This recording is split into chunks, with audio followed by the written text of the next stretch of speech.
Hi friends, welcome back to my channel. ఈరోజు మీకు ఈ సీరియల్లో ఏం జరిగిందో తెలుసుకోవాలి అనుకుంటున్నారా? అయితే వెంటనే మనం సీరియల్లోకి వెళ్ళిపోదాం. ఇక అవని అయితే పార్వతి ఇంటికి వెళ్ళడానికి ఒప్పుకోవడంతో చాలా సంతోషిస్తుంది. అత్తయ్య, ఇది తప్పని తెలిసినా సరే మీరు ఇక్కడ ఇబ్బందులు పడ్డం ఇష్టం లేక ఇలా చేయవలసి వచ్చింది. నన్ను క్షమించండి అని చెప్పి ఇక అవని తన మనసులో అనుకుని అక్కడి నుంచి తన ఇంటికి వెళ్తుంది. అక్కడైతే రాజేంద్ర ప్రసాద్ అమ్మ అవని అని పిలవడంతో ఇక అవని, చెప్పండి మామయ్య గారు, ఏమైనా కావాలా అని అంటుంటే, చూడమ్మా అవని, నాకేమొద్దు, కానీ మీ అత్తయ్య తిరిగి మళ్ళీ ఆ ఇంటికి వెళ్ళడానికి ఇదంతా నువ్వే చేసావు కదా అని చెప్పడంతో ఒక్కసారిగా అవని, అది మావయ్య అని చెప్తుంటే, చూడమ్మా, మంచి పని చేసినప్పుడు ఎందుకమ్మా తడబాటు అని అడగడంతో ఇక అవని నవ్వేసి తల కిందకి దించుకుంటుంది. ఇక రాజేంద్ర, చూడమ్మా, మీ అత్తయ్య కోసం నువ్వు ఇంతలా ఆలోచిస్తున్నావు, కానీ మీ అత్తయ్యకి ఎందుకు నీ మీద అంత కోపమో నాకు అర్థం కావట్లేదు. నిన్ను మీ అత్తయ్య ఎప్పటికీ అర్థం చేసుకుంటుందో అని చెప్పి రాజేంద్ర అయితే ఇక అవని తల మీద నిమురుతాడు. ఇదంతా కూడా ఇక పార్వతి అయితే విండోలో నుంచి చూస్తూ ఉంటుంది. ఇంకా పార్వతి అక్కడే కూర్చుని జరిగింది గుర్తు చేసుకొని తనలో తను బాధపడుతుంది. నేను నిజంగానే అవనిని అర్థం చేసుకోలేకపోతున్నానా? ఊర్లో వాళ్ళు అన్నట్టుగా నిజంగానే అక్షయ్ని అవనిని నేనే విడదీస్తున్నానా? ఆయన కూడా వాళ్ళిద్దరూ కలిసిపోతారేమో అన్న భయంతో ఇక్కడే ఉండి వాళ్ళకి కాపలా కాస్తున్నానా? అసలు నేనేం చేస్తున్నాను అని చెప్పి పార్వతి అయితే తనలో తను ఆలోచిస్తూ ఉంటుంది. ఇక ఇంతలో భానుమతి పార్వతి పక్కన కూర్చుని, పార్వతి, ఏమైంది, ఇంకా దాని గురించే ఆలోచిస్తున్నావా అని అంటుంటే, అదేం లేదత్తయ్య, నేను ఇక్కడ ఇబ్బంది పడుతున్నానని నేను తిరిగి మళ్ళీ ఇంటికి వెళ్ళడం కోసం అవని చాలా కష్టపడుతుందనిపిస్తుంది అని అంటుంటే ఒక్కసారిగా భానుమతి పార్వతి నోటి నుంచి అవని విషయంలో మంచిగా మాట్లాడడం చూసి చాలా సంతోషిస్తుంది. ఇక భానుమతి అయితే, చూడు పార్వతి, ఎన్ని రోజులు నేను కూడా అవనిని తప్పుగా అపార్థం చేసుకున్నాను. తను ఏ తప్పు చేయకపోయినా తను శిక్షని అనుభవిస్తుంది అని అంటుంటే, అది కాదత్తయ్య, అవని మన ఇంట్లో జరిగిన చాలా గొడవలకి తనే కారణమయ్యింది అని అంటుంటే ఇక భానుమతి అయితే, పార్వతి, కాలాన్ని పట్టించి మనుషులు కూడా మారాలి. ఒకవేళ నిజంగానే ఆ తప్పులన్నీ తనే చేసుంటే పెద్దదానివి, పెద్ద మనసు చేసుకుని క్షమించచ్చు కదా, క్షమించడంలో నీ పెద్దరికమేమి తగ్గిపోదు కదా అని చెప్పి ఇక భానుమతి అయితే పార్వతికి నచ్చ చెప్తుంది. ఒక్కసారిగా పార్వతి భానుమతి అన్న మాటల్ని గుర్తు చేసుకొని, నిజంగానే పెద్దదాన్ని పెద్ద మనసు చేసుకుని తను చేసిన తప్పులకి క్షమిస్తే తప్పేముంది అని చెప్పి పార్వతికి ఒక ఆలోచన అయితే వస్తుంది. ఇక ఇక్కడ చూస్తే పల్లవి అలాగే శ్రియ ఇద్దరు కూడా తాగినట్టు నటించి కావాలని కమల్ని శ్రీకర్ని కొట్టబోతారు. ఇక కమల్ అయితే పల్లవిని గట్టిగా పట్టుకొని తను మందు తాగిందా లేదా అని టెస్టింగ్ పైప్ని తీసుకొచ్చి అందులో ఊదమని చెప్తారు. అందులో వాళ్ళు మందు తాగలేదని రావడంతో ఇక కమల్ అలాగే శ్రీకర్ ఇద్దరు కూడా, మీరిద్దరూ మా దగ్గర నాటకాలు ఆడుతున్నారా అని ఇంకా ఇద్దరు కలిసి మళ్ళీ వాళ్ళిద్దరిని ఇష్టం వచ్చినట్టు కొడతారు. ఇక పల్లవి అయితే తట్టుకోలేక పార్వతికి కాల్ చేస్తుంది. అత్తయ్య, ఇప్పుడు కూడా మీ అబ్బాయిలిద్దరూ మమ్మల్ని చిద్ద కొట్టారు, మీరు కనుక రాకపోతే ఇక మా శవాలే మీరు చూస్తారు అని చెప్పి ఇక పల్లవి అలాగే శ్రియ ఇద్దరు కలిసి పార్వతితో చెప్తుంటే, పార్వతి, వాళ్ళు అంత పని చేస్తున్నారా? సరే, రేపు ఉదయం రాహుకాలం పూర్తయ్యేసరికి వస్తాను అని చెప్పి ఇంకా పార్వతి కాల్ కట్ చేస్తుంది. పార్వతి మాటలకి పల్లవి అలాగే శ్రియ ఇద్దరు కూడా ఆనందపడతారు. ఇక ఉదయాన్నే పల్లవి అలాగే శ్రియ పార్వతి కోసం బయటే కూర్చుని ఎదురు చూస్తూ ఉంటారు. ఇక ఇక్కడ చూస్తే అక్షయ్, అమ్మా, ఏంటమ్మా ఇంకా రెడీ అవ్వలేదా అని అంటుంటే, ఇదిగో ఇదిగో అక్షయ్, బట్టలు బ్యాగ్లో సర్దుతున్నాను అని అంటూ ఉంటే ఇంకా పక్కన ఉన్న భానుమతి, అబ్బా పార్వతి, నువ్వేమన్నా వేరే ఊరు వెళ్తున్నావా? ఇక్కడే కదా, ఏదైనా కావాలంటే అక్షయ్ తీసుకొచ్చి ఇస్తాడులే, సర్దింది చాలు, ఇక బయలుదేరు అని చెప్పి ఇంకా భానుమతి అయితే పార్వతిని బయలుదేరమంటుంది. ఇక పార్వతి కూడా లగేజీ బ్యాగ్ తీసుకొని బయటకు వెళ్తుంటే ఇంతలో అక్షయ్, అమ్మా ఆగమ్మా, వెళ్ళి ఆటో తీసుకొస్తాను అని చెప్పడంతో ఇంకా ఆ మాటకి అప్పుడే స్కూటీ వేసుకుని వచ్చిన అవనిని చూసి, అక్షయ్ షాక్ అయిపోతాడు. ఇదేంటిది కొత్తగా స్కూటీ వేసుకొచ్చింది అని చెప్పి ఇక అక్షయ్ అయితే అవని వైపు చూస్తూ ఉంటే అవని, అత్తయ్య మీకేమీ అభ్యంతరం లేకపోతే ఇంటి దాకా నేను డ్రాప్ చేస్తాను అని చెప్పడంతో ఒక్కసారిగా పార్వతి సరే అని చెప్పి ఒక్క మాట కూడా మాట్లాడకుండా వెళ్ళి స్కూటీ ఎక్కి కూర్చుంటుంది. అది చూసిన అక్షయ్కి నోటి నుంచి మాట రాదు. ఇక భానుమతి అయితే దేవుడా నిదానంగా పార్వతిలో కూడా మార్పు మొదలైంది. ఇక పార్వతి అవన్ని క్షమిస్తే అంతకంటే ఇంకేం కావాలి అని చెప్పి ఇంకా భానుమతి అయితే తన మనసులో అనుకుంటుంది. ఇక రాజేంద్ర పార్వతి నువ్వేనా, నువ్వు అవని ఎనుకమాలా అని అంటుంటే ఏండి నేను అవనితో కలిసి వెళ్ళకూడదా అని చెప్పి పార్వతి అన్న మాటలకి రాజేంద్ర కూడా షాక్ అయిపోతాడు. ఇక అవని అయితే పార్వతిని తీసుకుని ఇంటికైతే బయలుదేరుతుంది. ఎదురు చూస్తున్న వీళ్ళు ఒక్కసారిగా ఇంటి ముందు స్కూటీ ఆగి ఎవరో నడుచుకుంటూ వస్తున్నారన్న చప్పుడు విని అదిగో అత్తయ్య గారు వచ్చేసినట్టున్నారు అని చెప్పి ఇంకా పల్లవి అలాగే శ్రేయ ఇద్దరూ కలిసి గుమ్మం దగ్గరికి వెళ్తారు. అనుకోకుండా అవని చాలా స్టైల్గా కళ్ళజోడు పెట్టుకుని చీరని చేత్తో తిప్పుతూ పైకొస్తుంటే ఒక్కసారిగా అవనిని చూసి ఇద్దరు నోరు వెళ్ళబెడతారు.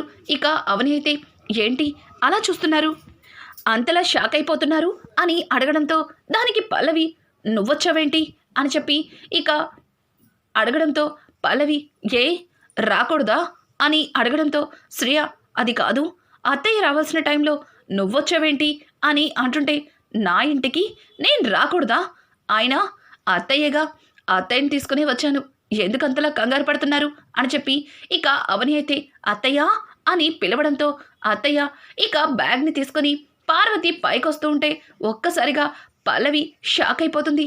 ఇదేంటి అత్తయ్య అవనితో కలిసి రావడం ఏంటి, ఇదంతా కళ నిజమా అని చెప్పి పల్లవి అయితే శ్రేయతో అంటుంటే శ్రేయ అవును నాకు కూడా ఇదంతా నిజమా కళ అన్నట్టుగా అనిపిస్తుంది అత్తయ్య మీరు అని అంటూ ఉంటే మీరే కదా రమ్మన్నారు అందుకే వచ్చాను, ఏ నేను రావడం ఇష్టం లేదా, గుమ్మం దగ్గరే నుంచోపెట్టి మాట్లాడుతున్నారు అని చెప్పి పార్వతి అంటూ ఉంటే పక్కన ఉన్న పల్లవి చెప్పండి మీకు ఇష్టం లేకపోతే అత్తయ్యని ఇప్పుడే నాతో పాటే తిరిగి మళ్ళీ తీసుకెళ్ళిపోతాను అని అంటుంటే అమ్మ బాబోయ్ వద్దు వద్దు అత్తయ్యని ఎక్కడికి తీసుకెళ్ళొద్దు, అత్తయ్య ఇక్కడే ఉండాలి రండి అత్తయ్య అని చెప్పి ఇక పార్వతిని తీసుకుని లోపలికైతే వెళ్తారు. అలాగే అవని కూడా లోపలికి వచ్చి అక్కడే కూర్చుంటుంది. ఇంకా పార్వతి పల్లవి ఏంటి అలా చూస్తున్నావు, లోపలికి వెళ్ళి అవనికి కాఫీ తీసుకొచ్చివ్వు అని చెప్పడంతో ఒక్కసారిగా పల్లవికి నోట్లో నుంచి మాట రాదు. అది అత్తయ్య ఏంటమ్మా వెళ్ళి అవనికి కాఫీ తీసుకురా అని చెప్పడంతో ఇంకా పల్లవి లోపలికెళ్ళి కాఫీని కలుపుతూ తన మనసులో అసలు అత్తయ్యకేమైంది, నిన్నటి వరకు అవని మీద కోపంతో విరుచుకుపడే అత్తయ్య ఈరోజు అవనితో కలిసి రావడమేంటి, ఇదంతా చూస్తుంటే నాకెందుకో అనుమానంగా ఉంది అని చెప్పి పల్లవి ఆలోచిస్తూ ఇంకా కాఫీ కలిపి అవనికి ఇస్తుంది. అలాగే పార్వతికి కూడా ఇస్తుంది. ఇంకా పార్వతి అయితే అవని ఎలాగో వచ్చావు కదమ్మా ఈరోజు భోంచేసి వెళ్ళు అని చెప్పడంతో ఒక్కసారిగా పల్లవి అలాగే శ్రేయ ఒకరినొకరు చూసుకుంటారు. ఇక అవని అయితే పర్వాలేదత్తయ్య మీరిక్కడే ఉంటారుగా, ఇక నేను అప్పుడప్పుడు వచ్చి చూస్తూ వెళ్తాను, ఇక బయలుదేరుతాను అని చెప్పి అవని కాఫీ తాగేసి కప్పుని అక్కడ పెట్టి అక్కడి నుంచి వెళ్ళిపోతుంది. ఇక పల్లవి అలాగే శ్రేయ చెరో వైపు చేరి పార్వతితో అత్తయ్య ఏంటత్తయ్య మీరు ఆ అవనితో రావడం ఏంటి, అసలు ఏం జరుగుతుంది అత్తయ్య, ఇదంతా నిజమా కళ అని చెప్పి పార్వతిని అడుగుతూ ఉంటే పార్వతి ఎప్పుడు మీతోనే రావాలా, మీతోనే ఉండాలా, నా పెద్ద కోడలతో మాట్లాడకూడదా, నా పెద్ద కోడలతో ఉండకూడదా, అయినా అవనితో నేనొస్తే మీకొచ్చి నష్టమేంటి అని చెప్పి పార్వతి అయితే ఇద్దరిని చెడామడా వాగించి అక్కడి నుంచి లోపలికి వెళ్ళిపోతుంది.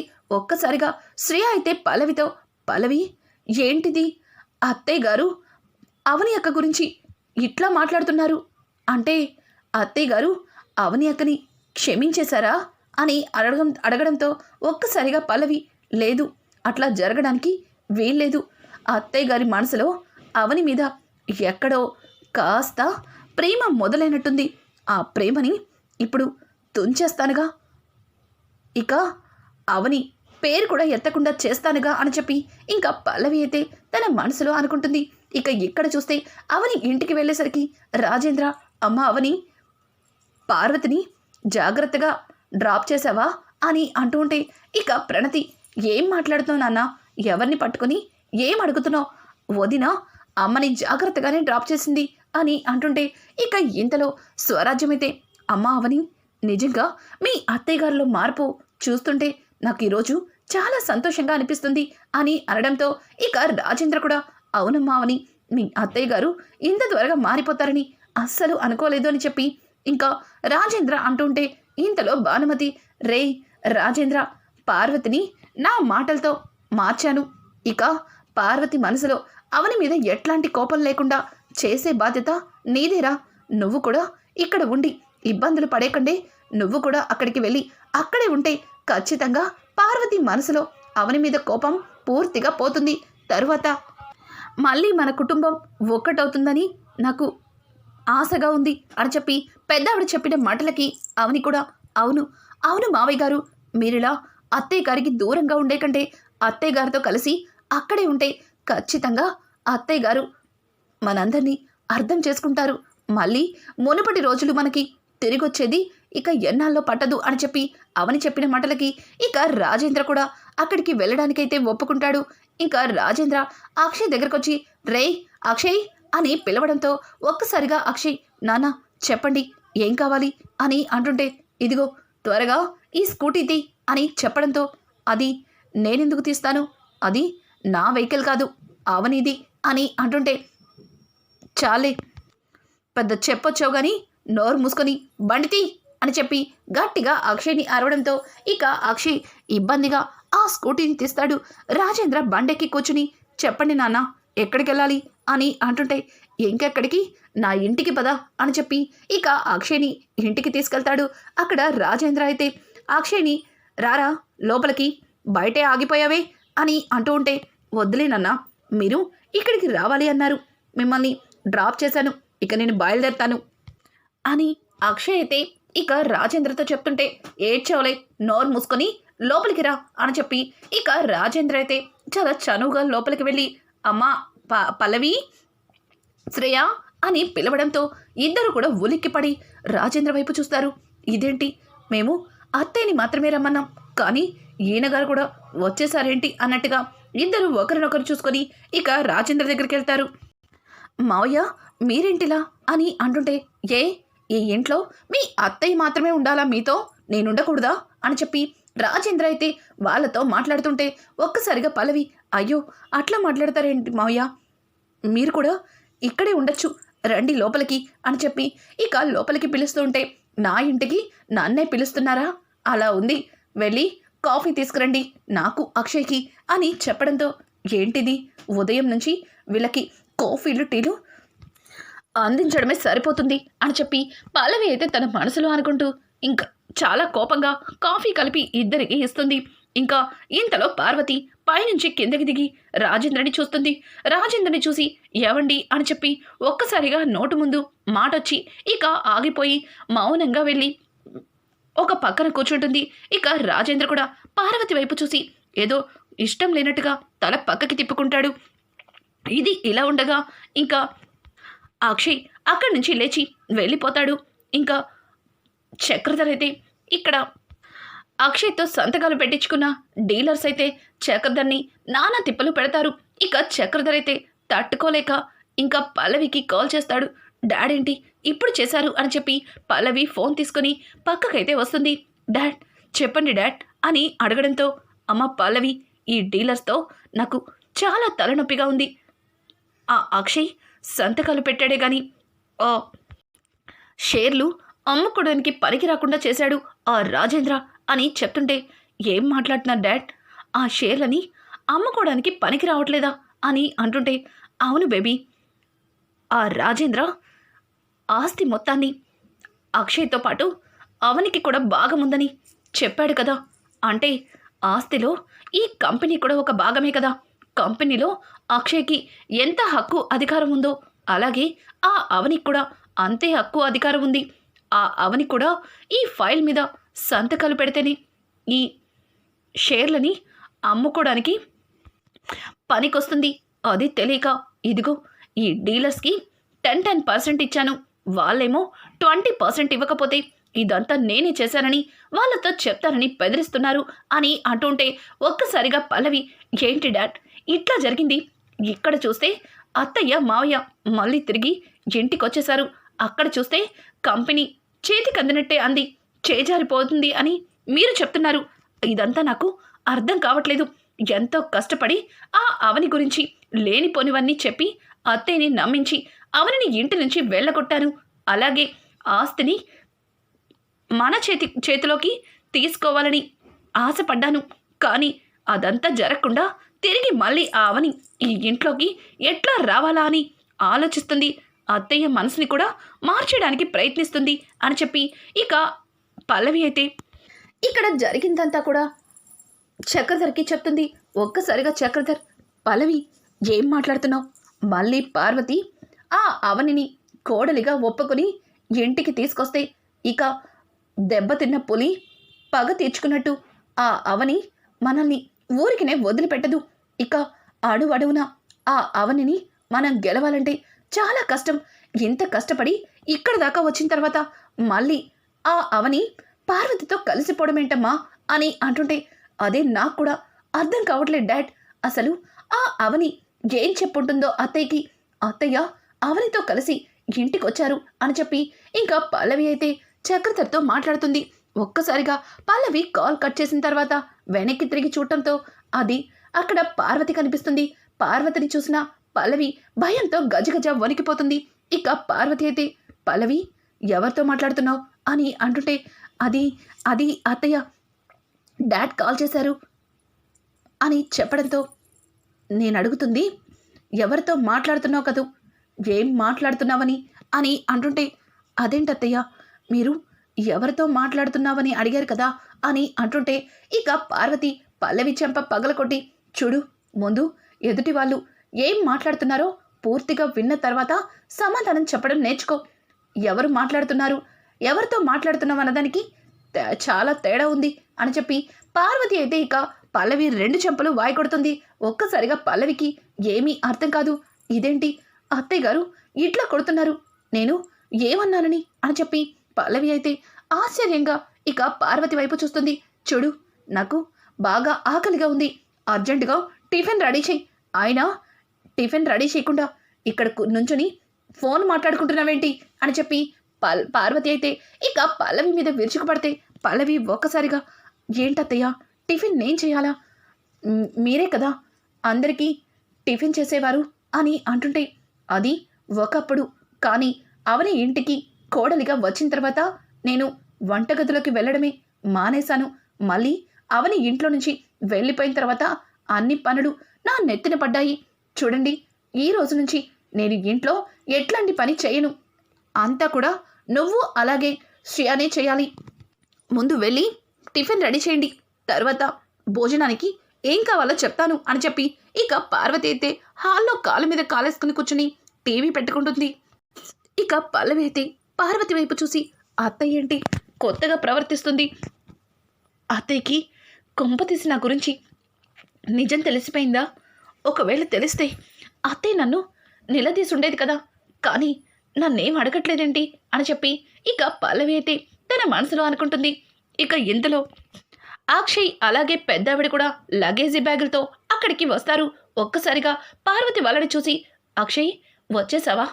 మీకోసం ఉదయం నుంచి ఎదురు చూస్తున్నాను, అయినా ఇంత లేటుగా వచ్చారేంటి? సరేలే, పల్లవి శ్రేయ టిఫిన్ రెడీ చేస్తున్నారు, వెళ్ళి ఫ్రెష్ అవ్వు అని చెప్పి ఇక అక్షయ్ని పైకి వెళ్ళమండంతో ఒక్కసారిగా పల్లవి అయితే షాక్ అయిపోతుంది. ఇదేంటి వీళ్ళు కూడా వచ్చేశారు, అసలు ఏమై ఉంటుంది అని చెప్పి పల్లవి ఆశ్చర్యంగా చూస్తుంటే కొంతసేపటికి అవని కూడా లగేజీ బ్యాగ్తో అక్కడికైతే వచ్చేస్తుంది.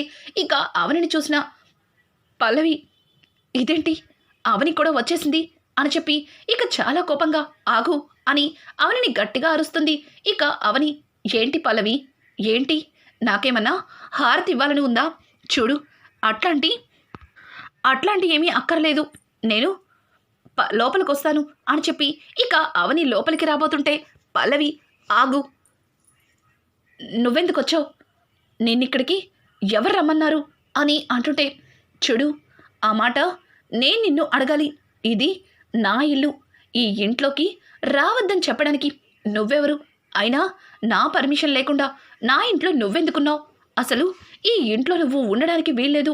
ముందు ఇంటి నుంచి వెళ్ళిపో అన్న మాట నేను మాట్లాడితే తరువాత నువ్వెక్కడుంటావో నీకు బాగా తెలుసనుకుంటా అని చెప్పి ఇక అవని పల్లవితో అంటుంటే పల్లవి ఆశ్చర్యంగా అలానే చూస్తుంది.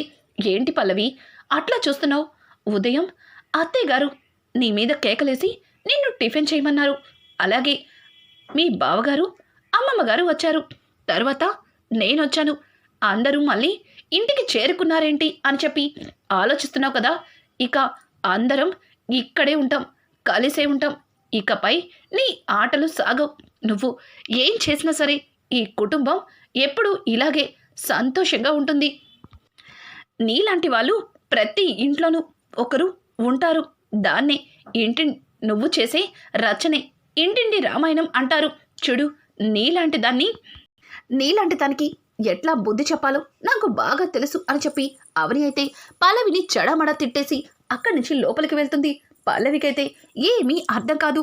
అందరూ కలిసిపోయినట్టే మాట్లాడుతున్నారు. పైగా ఒకరికొకరు పొంతన లేనట్టు ప్రవర్తిస్తున్నారు. అసలు ఏమై ఉంటుంది వీళ్ళందరిలో? ఏంటి మార్పు అని చెప్పి పల్లవికైతే ఇంకా జుట్టు పీక్కున్నంత పనవుతుంది. ఇక ఇంతలో శ్రీకర్ అలాగే కమల్ ఇద్దరు కూడా లోపలికి వస్తారు. ఇంకా శ్రీకర్ కమల్ ఇద్దరు కూడా ఏయ్ పల్లవి, శ్రేయ అని చెప్పి గట్టిగా పిలవడంతో అదిగో వీళ్ళు మళ్ళీ తాగొచ్చారు. రాణి ఇంట్లో అత్తయ్య, మావయ్య, బావగారు అందరూ ఉన్నారు. ఇక వీళ్ళ ఆటలు సాగవు అని చెప్పి ఇంకా శ్రేయ అలాగే పల్లవి ఇద్దరు కలిసి వాళ్ళ ముందొచ్చి నుంచుంటారు. ఇంకా కమల్ అయితే ఏయ్ పొద్దున్నే టిఫిన్ చేసి పెట్టాలని తెలీదా? అమ్మ టాబ్లెట్ వేసుకోవాలి, ఎంతసేపని మీకోసం ఎదురు చూసేది అని చెప్పి ఇక కమల్ అయితే పల్లవిని ఇక శ్రీకర్ అయితే శ్రేయాని పట్టుకొని 4 తగిలిస్తారు. ఒక్కసారిగా వాళ్ళిద్దరూ షాక్ అయిపోయి ఇంతకు ముందు తాగొచ్చి కొట్టేవాళ్ళు ఇప్పుడు తాగకుండానే కొడుతున్నారా అని అంటూ ఉంటే, చూడండి మిమ్మల్ని కొట్టడానికి మందే తాగనక్కర్లేదు, ఒక చిన్న రీజన్ ఉంటే చాలు. ముందు లోపలికి వెళ్ళి టిఫిన్ రెడీ చేయండి అని చెప్పి ఇంకా శ్రీకర్ అలాగే కమల్ అంటుంటే పల్లవి అత్తయ్య చూసారా మీ ముందే వీళ్ళు కొడుతున్నారు అని అంటుంటే, నా కొడుకులు బంగారం, ఎట్లాంటి తప్పు చేయరు. అయినా ఉదయం నుంచి టిఫిన్ చేయమని చెప్తుంటే ఇంతవరకు టిఫిన్ పెట్టలేదు అని చెప్పి ఇక పార్వతి కూడా పల్లవి చంప చెల్లు అనిపిస్తుంది. ఒక్కసారిగా పల్లవికి ఏమీ అర్థం కాదు. అసలు ఇంట్లో అందరిలోనూ ఉన్నట్టుండి అనుకోకుండా మార్పు ఎందుకొచ్చింది? అసలు ఏం జరుగుంటుంది? అవని గురించి వీళ్ళందరికీ ఏం నిజం తెలిసింది? పల్లవి చేస్తున్న కుట్రలు వీళ్ళందరికీ ఎట్లా తెలిసాయి? ఇట్లాంటి లేటెస్ట్ ఎపిసోడ్స్ మీకు మరిన్ని కావాలి అనుకుంటే మా ఛానల్ని సబ్స్క్రైబ్ చేసుకోవడం మాత్రం మర్చిపోకండి. Thanks for watching. Hi friends, welcome back to my channel. ఈరోజు మీకు